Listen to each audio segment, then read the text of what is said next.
Le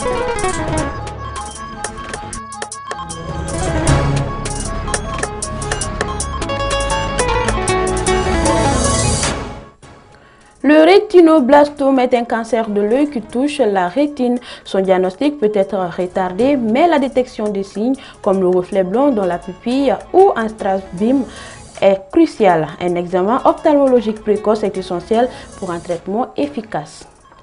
Une vague de chaleur frappe actuellement Bamako et d'autres régions du Mali. Face à cette situation, de nombreux motocyclistes cherchent désespérément des refuges pour se protéger de la canicule. Sous l'échangeur de Yirimadio par exemple, ils se réfugient pour échapper aux rayons brûlants du soleil.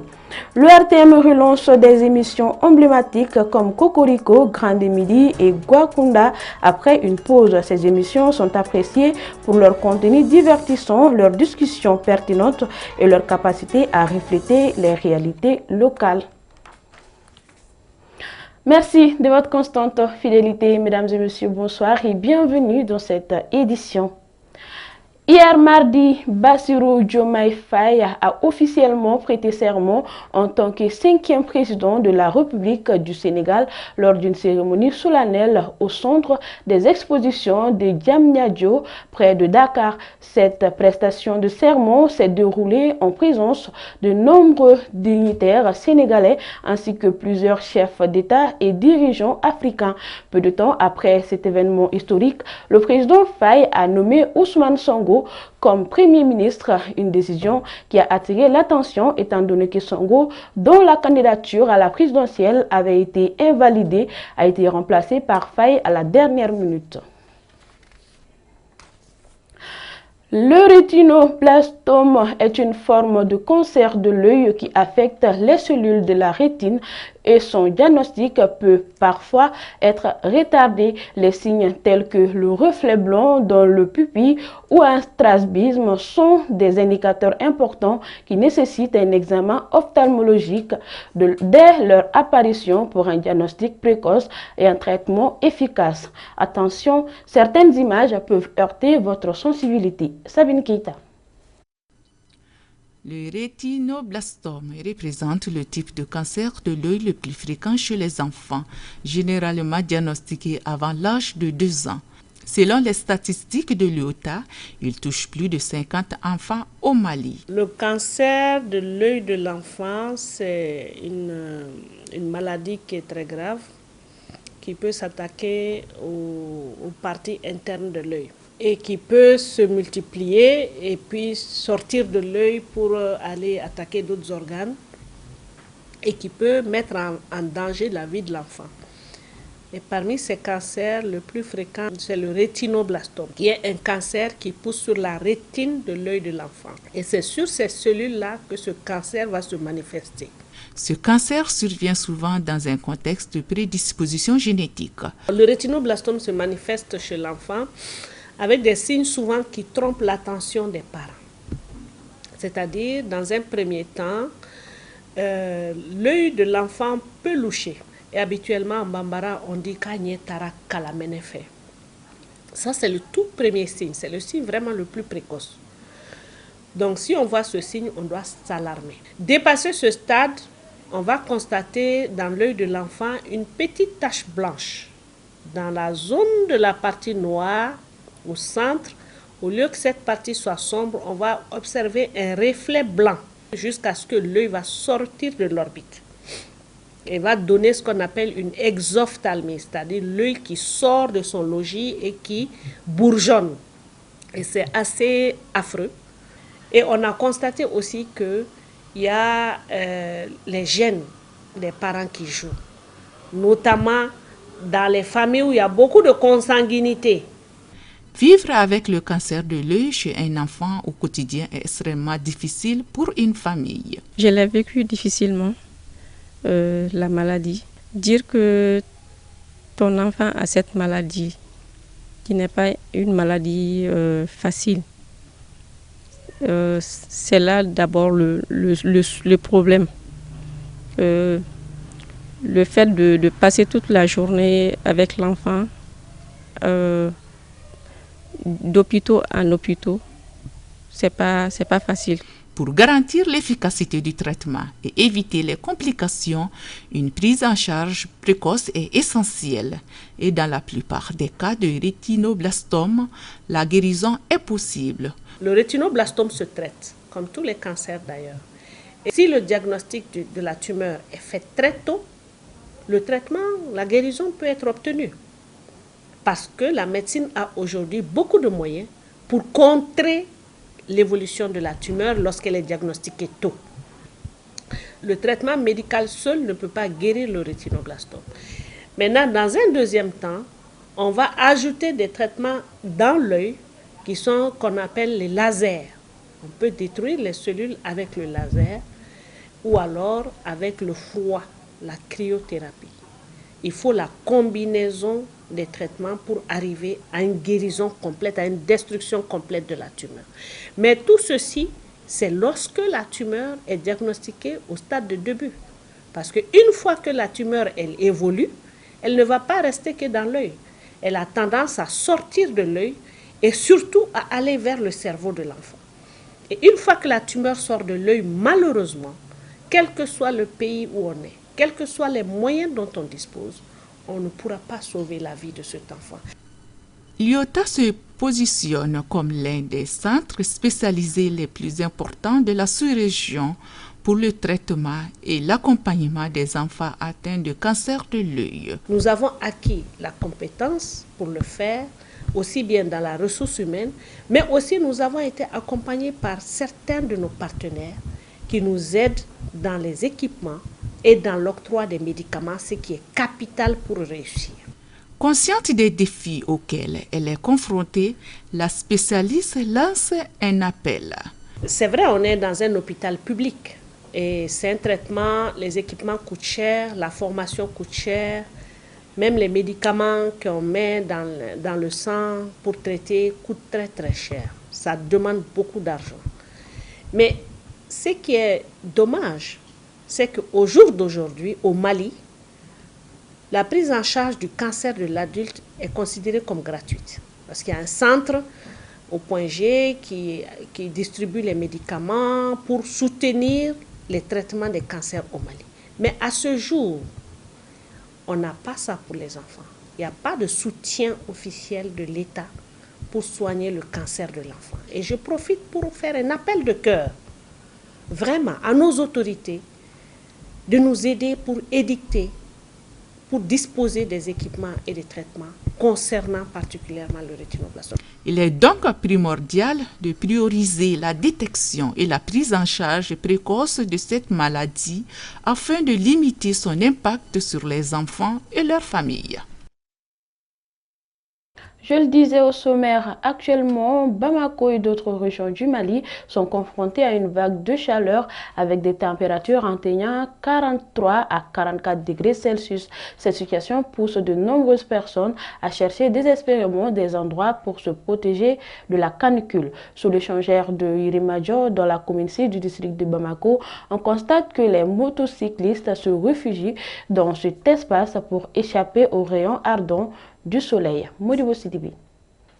Tranquillement installés en groupe tel un grain dans un quartier ou même allongés sur le sol, certains citoyens à la recherche d'ombre face à cette vague de chaleur ont trouvé refuge sous l'échangeur de Irimadjo en commune 6 du district de Bamako.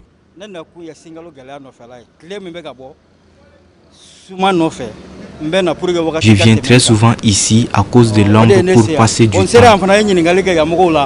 Et une fois ici, j'ai demandé aux autres qui m'ont répondu être là à cause de la canicule. Nous avons également ici des personnes sans domicile fixe.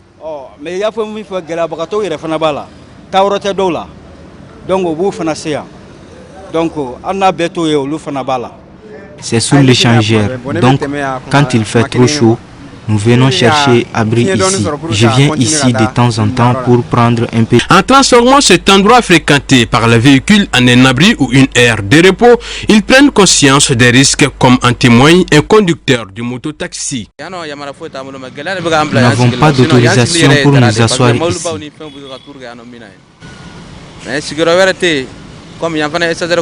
Il y a des dangers avec les gros porteurs qui font le tour du rond-point.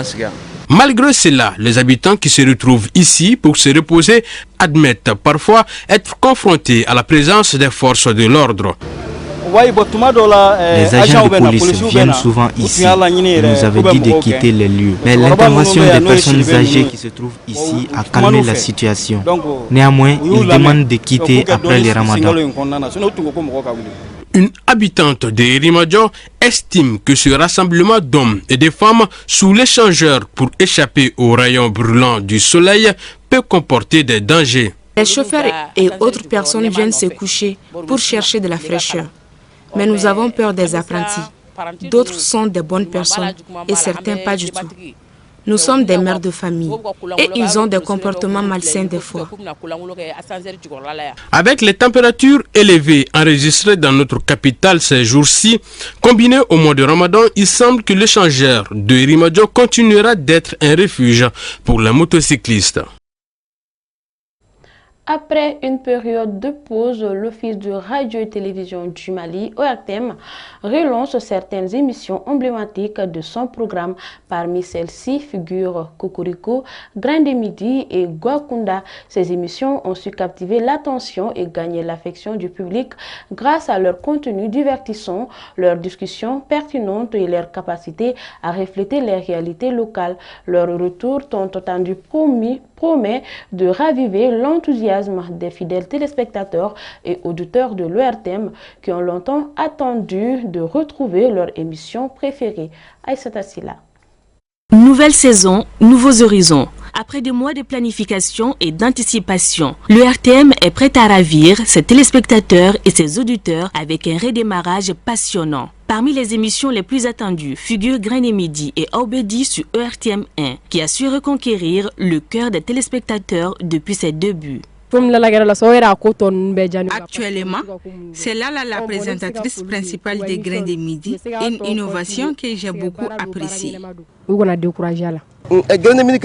Grâce à l'émission Grain de Midi, j'ai appris beaucoup de choses sur la société. J'aimerais bien qu'on augmente le timing car l'émission est très intéressante. J'ai déjà eu à intervenir dans l'émission Aubedi. Une équipe est passée me voir pour connaître mon avis sur un thème de l'émission. Je souhaite sa continuité.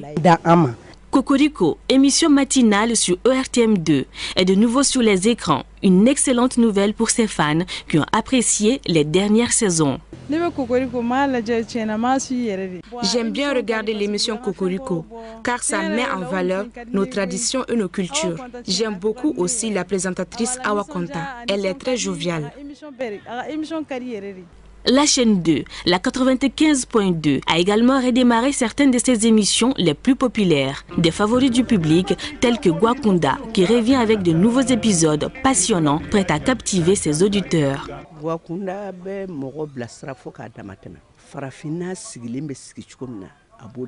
L'émission Gwakunda incarne la société africaine. Avant son redémarrage, j'étais tout le temps avec ma radio pour savoir à quel moment ça allait être diffusé. Maintenant, je suis très ravie de savoir que l'émission est de retour, même s'il y a de nouveaux personnages. Je trouve que l'émission fonctionne à merveille. Les fans peuvent s'attendre à retrouver les mêmes éléments qui ont rendu ces émissions si incroyables, tout en découvrant de nouvelles surprises et de nouveaux segments. ORTM, la passion du service public. Le conseil local de la jeunesse de Bozola a récemment organisé une rupture collective du jeûne, un événement qui a eu lieu sur la place publique du quartier, communément appelé Bozola Lampanikoro. Cette cérémonie a réussi à rassembler un grand nombre de fidèles musulmans, offrant ainsi une occasion de partage et de communion pendant ce mois sacré du Ramadan. Omar Enza Traoré pour les détails. Depuis des années, c'est une tradition qui est perpétuée par le conseil local de la jeunesse de Bozola en organisant ce rituel religieux. Un événement permettant de rassembler les fidèles musulmans dans un esprit de fraternité avec comme seul but de promouvoir le vivre ensemble et la paix entre les habitants du vieux quartier. D'abord l'union. L'union sacrée autour du quartier parce que Bozola c'est un vieux quartier qui a besoin de développement. Alors pour développer il faut s'organiser. Donc c'est à travers cette organisation que le quartier pourra se développer. L'initiative est saluée par les chefs traditionnels et religieux de Bozola. Vraiment, je suis très content aujourd'hui. C'est un événement qui nous permet de nous rassembler dans la communion pendant un jour d'un mois béni par Dieu. Notre but aujourd'hui, c'est qu'Allah entende nos prières pour le quartier Bozola, la commune 2 et l'ensemble du territoire malien pour que la paix puisse régner de façon définitive. Nous ne pouvons pas totalement exprimer notre joie. Ce rassemblement est le signe de l'union et la paix entre les habitants du quartier. Et nous invitons tous les Maliens à l'union sacrée autour de la mère patrie. Nous formulons des bénédictions pour les autorités du pays. Le Conseil local de la jeunesse de Bozola entend pérenniser cette initiative pour le renforcement des acquis en matière du vivre ensemble et de la cohésion sociale dans notre pays. Autre temps fort de cette cérémonie fut la prière collective par les fidèles musulmans rassemblés pour la circonstance.